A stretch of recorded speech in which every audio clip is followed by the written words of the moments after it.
Good morning, everyone, and welcome again to another episode of Tech Leaders Unplugged. And today we are getting unplugged with Ava Connolly, who is the data engineer at Hometap. Ava, welcome to the show. Thank you for And having me. absolutely, and of course, Wade, thanks again for being here, co-hosting. And so we look forward to this conversation. And we're going to talk about, of course, data engineering. But before we get into the topic, Ava, please, can you introduce yourself for us and the audience? And then we'll go from there. Thank you so much, Ava. Welcome to the show once again. Thank you. Yeah, like you said, I'm a data engineer at Hometap. I've been here for just under 3 months, and I've been a data engineer for 3 years. I've acquired all of that experience at startups. I've been in health tech, supply chain and logistics, and now in home financing. Great. Thank you so much, Ava, for that. So tell us a little bit about what you're about Hometap, what you're doing at Hometap. So let's go there, please. Thank you. Sure. So Hometap is a loan alternative company. We basically give you access to your home equity in cash in exchange for a portion of your home's future value. What's unique about Hometap is that we don't have a monthly payment or interest required. And typically, homeowners who work with us can use the funds for whatever they'd like. They usually are using those funds for home improvements, reaching various savings or investment goals, like children's college funds, for example, addressing debt, etc. But yeah, if anyone listening has more questions or is interested in what we're offering, you can go to our website at hometap.com. And we work, the people that work with us, we have investment managers that work with you every step of the way to make sure that your specific situation is being addressed and you feel comfortable with what we're offering. Great. Thank you again, Ava. So now let's move a little into today's topic as chosen by you. So we're going to be talking about data engineering and the good bones of home financing. We're going to be discussing the power of infrastructure or optimization, cost, and performance. So first question that I have for you, Ava, is why did you choose this particular topic for today, and why did you feel it was relevant for today's day and age? Can you elaborate on that, please? Thank you. Sure. So there's obviously this undeniable interest around productionizing, AI and LLM models at an enterprise scale. We've heard it in podcasts, everywhere in the media. I think there's this spooky underbelly, if you will, of cost and performance in these cloud environments as you're deploying these models. And I think when you're talking about these topics, it's really important to include cost and performance in the conversation, because that's really what allows models to be sustainable. I think that's really important to include in those topics. Great. Thank you again, Ava. So, Wade, I think you have some questions for Ava. Do you want to jump in? Yeah. So, this is a very intriguing topic area. Obviously, probably most of the listeners understand how like HELOCs work, home equity lines, all of those kind of things, traditional ways to get value out of your home. And then this now is a share of the value of the home, and then there's no payments. I know you've been there just a little while, but do you know a little bit about how this kind of a model came about and how the founders of the company decided this was their method? Obviously, there's a lot of assets that they would have to have and a lot of backing in finance, because doesn't sound like there's a whole repayment model unless there is. They basically are waiting for the sale price and then they get their money out when the house flips and sells. Can you talk a little bit about that? Yeah, so I am not fully qualified to talk about our process of, kind of behind the scenes or the different models that we work with. But I can say that the culture at Hometap is really like something that's fast and simple and straightforward for people to work with to, fulfill their goals financially and in other areas of their life. I think that, we're trying to offer a product and a service that is and different from what is typically in this industry. So again, if you want to have more information about exactly what we're offering, I'd suggest going to the website. We have, really comprehensive pages about, what is the difference between Hometap and other similar tools or services and offerings, more about our process and what it would be like, working with us long term. Great. So yeah, based on your bio, you went to school for liberal arts degree, it looks like, from Harvard, but you moved into data and computers. Tell me a little bit about the experience at the school, and then how that then transitioned into your career in data and data engineering. Sure. So I was interested in, the sciences, so that's kind of what I focused on. In terms of cost and performance optimization, what we're talking about today, I learned cloud services and billing in my junior year of college. So I allocated $50 from my own pocket towards learning AWS. And an inappropriate storage decision, I used Glacier instead of something more appropriate, resulted in me spending about like $100 over that budget. So I had to call AWS, negotiate my bill and things like that. So I think that personal experience about cost effectiveness really and cost sensitivity has really carried throughout my career in a way that has been really helpful, especially at startups. So that's kind of how I got started with this topic, and it's just interested me ever since.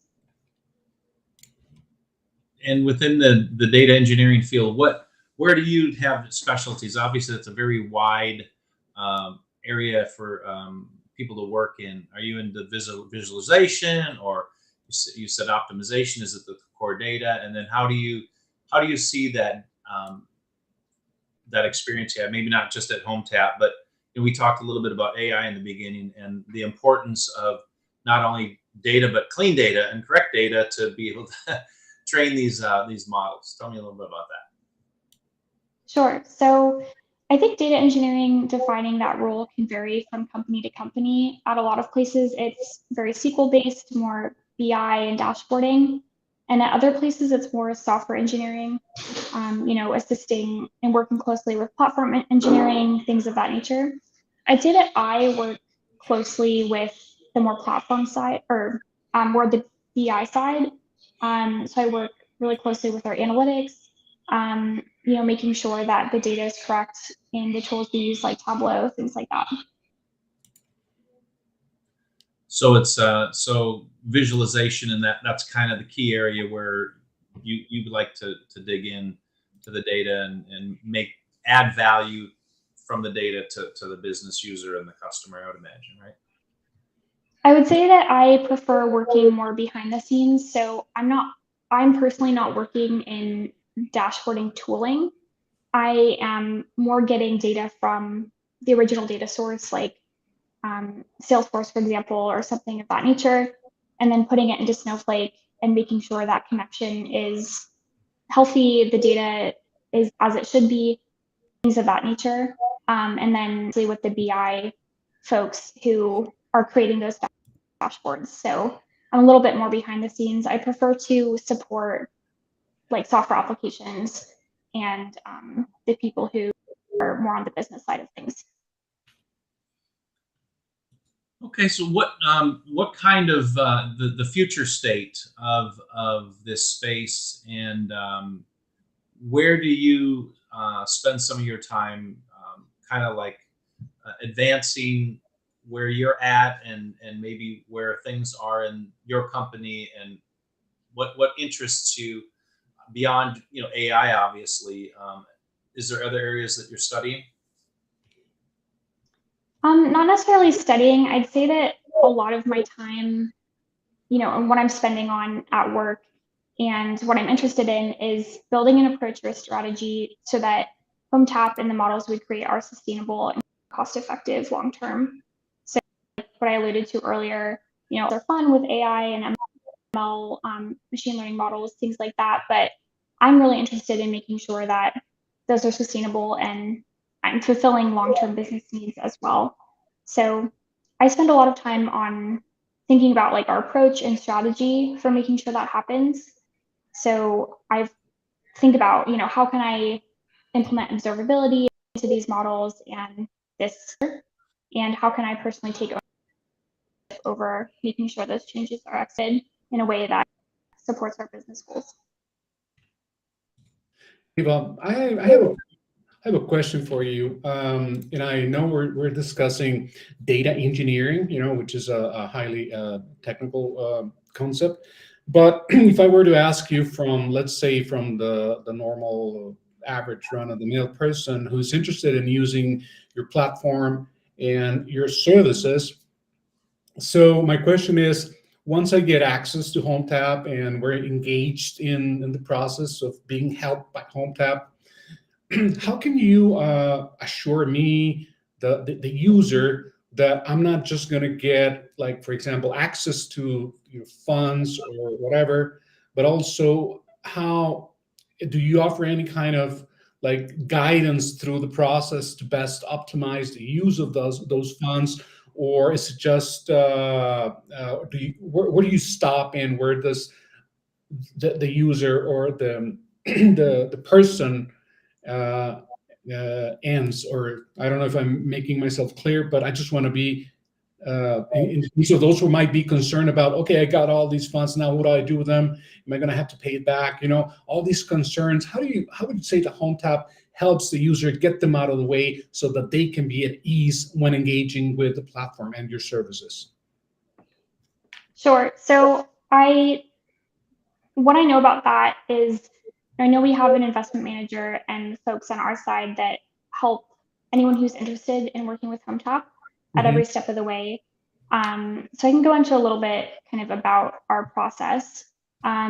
First, a user would go onto our website, hometap.com, and then complete an investment inquiry. And so you would create an account, and I think at that point you would probably say what you're interested in using the funds for, kind of a little bit about you. And then at that point, you would speak with an investment manager. And so we'll kind of send you an estimate, which includes, those estimated terms specific to your property. And then they'll set up a call with you and kind of walk through those numbers and answer any questions that you might have about our application process, things that are more specific to your situation. So that's even before that you submit an application itself. So once you've uploaded the documents that are required for an application, you start that process, and we look over it on our end, and we schedule an appraisal. So we might request an appraisal of the property, whether it's physical or digital, and any other necessary documentation that we might need. And then again, we are available to you to answer any of those questions with someone at every step of the way. And at that point, once everything is agreed upon and signed, you receive your funds. And those can be up to $600,000. They're wire transferred to you, in a few days, not months. And, again, we really pride ourselves on being fast and efficient and a tool that's really flexible for you. I think what's different about our process is, again, we have really transparent documentation on our website. If you have any further questions, you can go there. And we have, someone helping you at every step of the way who's a real person. Great. I have another one. So we're talking about, now let's go back to the data engineering aspect, right? So we're talking about data engineering. You call it the good bones of home financing. So and also we're talking about the power of infrastructure optimization, cost, and performance. My question is this: what does this mean? The good bones of home financing, optimization, cost, performance. What does this mean for the average person, the end user?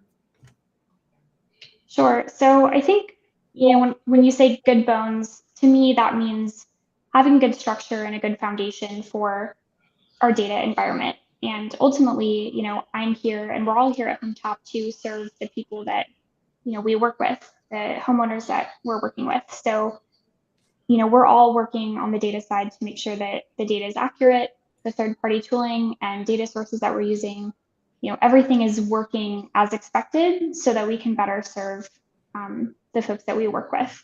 So I think as a culture in our team, we really try to build that up, making sure that everything's accurate. And we're really, business focused, right? We want everyone to have a good experience working with our team. And, I think home finance and financial topics in general can be really emotionally sensitive for people.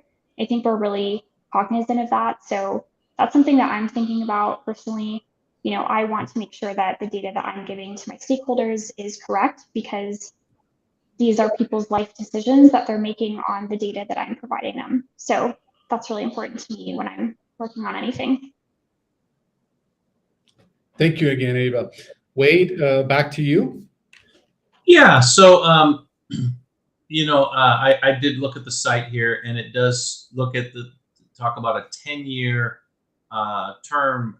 So is the expectation is that the loan would be repaid in 10 years, or the house would sell? Since there's no payments and there's no interest, was kind of curious on that little angle there. If you're aware how that works. Sure. So it's a loan alternative. So you're not repaying back anything. We're just making an agreement of, the homeowner and Hometap to, the homeowner would trade a portion of their home's future value in X amount of years for the ability to have funds in cash right now. So you're not paying interest and you're not providing a monthly payment to Hometap or any other entity. So yeah, that's how that process works. I don't know too much about that, Okay. beyond. But again, we have people here who are really knowledgeable and know exactly what's happening on that end. Sure. That's all right. Yeah. So we have about 5 minutes left. This is where I like to kind of pivot to you, away from the topic a little bit about yourself. You said you came out of college, worked with a lot of startups. What attracted you to work with startups versus getting involved with a large enterprise company? Is there certain, do you have an interest in entrepreneurialism yourself? Do you want to start businesses? And, just in general, what draws you to the startup? Is it culture? Obviously lots of hats you have to wear when you're in a small company. Tell me a little bit about that early drive that you focused on startups versus traditional large companies. Sure. So, my perspective is coming from a startup experience. I've never worked at a large corporation. But what I like about startup culture is that, well, let me step back. So when I graduated, I really wanted to learn as much as possible. And I tend to thrive in being thrown in the deep end, where I'm, again, wearing many hats. There's kind of high expectations. You can't really hide behind something, a facade. So I really wanted to learn quickly. So that's kind of why I've chosen startups in the beginning of my career. I've been able to really look at all areas of a business. And I think what I like about startups is that you can see your contributions really quickly. What I like about data at Hometap and other places I've worked is I can see my impact across basically every department.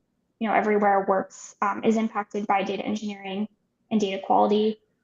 So I think that's really rewarding.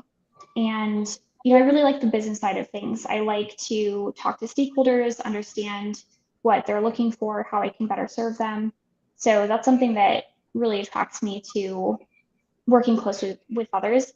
I actually don't have any business or entrepreneurial goals. I prefer to be in the background where I can support other people reaching the goals that they have. And I think that kind of makes me perfectly suited for data engineering. Great. Well, Carlos, we're getting close to time. Did you have any closing remarks? Yeah, well, first of all, the only thing left for me is to thank Ava for having been with us on the show today. Well, I look forward to being kept abreast on what's going on at Hometap, of course. And the last thing I have is just a quick announcement, if I may. So, Ava, please don't go anywhere. Stick around as we go off the air. But for next week, we're gonna be we have two guests scheduled. One of them is Piers Healy, the CEO and co-founder at Zilta AI. That's on October the 5th. And then on Friday, October the 6th, we're going to be speaking with Peter Mullins, the Chief Marketing Officer at Set Sail. So that's what we have. And of course, there might be more, but just go to the techleadersunplugged.com website and click on upcoming, and you'll see what's going on here at Tech Leaders Unplugged.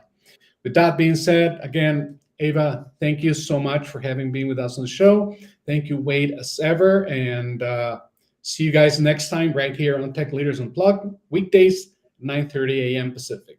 So join us and take care. Thank you. Thank you.